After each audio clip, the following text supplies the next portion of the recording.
بسم اللہ الرحمن الرحیم۔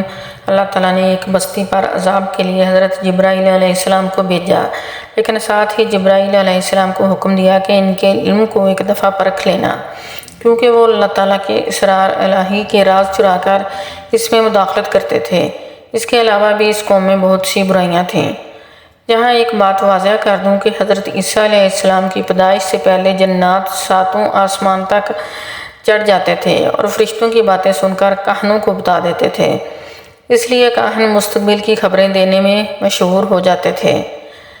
جیسے نبی کریم صلی اللہ علیہ وآلہ وسلم کی پیدائش سے پہلے کچھ کاہنوں نے نبی کریم صلی اللہ علیہ وآلہ وسلم کی دنیا میں آمد کی خبر دے رکھی تھی۔ بہرحال حضرت عیسیٰ علیہ السلام کی پیدائش کے بعد اوپر والے 3 آسمانوں پر جنات کو روک دیا گیا۔ پھر جب ہمارے نبی کریم صلی اللہ علیہ وآلہ وسلم کی پیدائش ہوئی تو تمام جنات کو 7واں آسمان پر چڑھنے سے روک دیا گیا تھا۔ ان کو اب آگ کے گولے پڑتے تھے۔ آپ نے اکثر مشاہدہ کیا ہوگا کہ آسمان سے کوئی ستارہ تیزی سے زمین کی طرف گرتا ہوا نظر آتا ہے اور اچانک غائب ہو جاتا ہے، جس کو آج سائنسدان شہاب ثاقب کے ٹوٹنے سے تشبیہ دیتے ہیں، جبکہ اصل میں وہ جنات کو مار پڑتی ہے جو آسمان پر چڑھنے کی کوشش کرتے ہیں۔ اس کا ذکر سورۃ ملک میں موجود ہے، آیت نمبر 3 تا 5۔ ترجمہ: جس نے 7 آسمان بنائے، ایک کے اوپر دوسرا، تو رحمان کے بنانے میں کیا فرق ہے دیکھتا ہے؟ تو نگاہ اٹھا کر دیکھ، تجھے کوئی رختہ نظر آتا ہے؟ پھر دوبارہ نگاہ اٹھا، نظر تیری طرف ناکام پلٹ کر آئے گی، تھکی ماندی۔ اور بے شک ہم نے نیچے آسمان کے چراغوں سے آراستہ کیا اور انہیں شیطانوں کے لیے مار دیا، ان کے لیے پھڑکتی ہوئی آگ کا عذاب تیار فرمایا ہے۔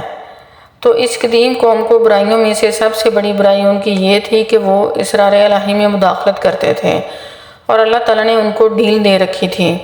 ان کے نیکوکار لوگ ان کو منع کرتے کرتے تھک کر اس بستی سے دور جا چکے تھے، کیونکہ وہ اپنی بری حرکتوں سے باز نہیں آتے تھے۔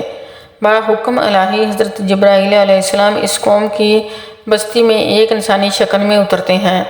دیکھتے ہیں کہ ایک کسان کھیتوں میں کام کر رہا ہے، آپ اس کے پاس تشریف لے جاتے ہیں اور پوچھتے ہیں کہ تمہارا علم کیسا ہے؟ وہ کسان جو کہ اس قوم کا کاہن تھا کہتا کہ آپ جو پوچھو گے میں بتاؤں گا۔ حضرت جبرائیل علیہ السلام نے اس سے پوچھا، کیا تم بتا سکتے ہو کہ اس وقت جبرائیل فرشتہ کہاں ہوگا؟ تو اس کاہن نے زمین پر ہی ایک زائچہ بنایا اور تھوڑی دیر کے بعد کچھ حساب کتاب کرنے کے بعد چاروں اطراف میں نظر گھمائی، پھر اوپر اور نیچے دیکھا اور کہنے لگا کہ میں نے یا میرے موکلی نے آسمان پر اور زمین کی تہہ میں بھی دیکھا ہے، مشرق اور مغرب کے بعد شمال جنوب میں بھی دیکھا ہے، مجھے وہ کہیں نظر نہیں آئے۔ تو اب صرف میں اور تم ہی رہ گئے ہیں، تو یا میں جبرائیل ہوں یا تم جبرائیل ہو۔ تو اسی لمحے حضرت جبرائیل علیہ السلام نے اس بستی پر اللہ تعالیٰ کے حکم کے مطابق عذاب نازل کر دیا۔ جزاک اللہ۔ Please like, comments and subscribe my channel.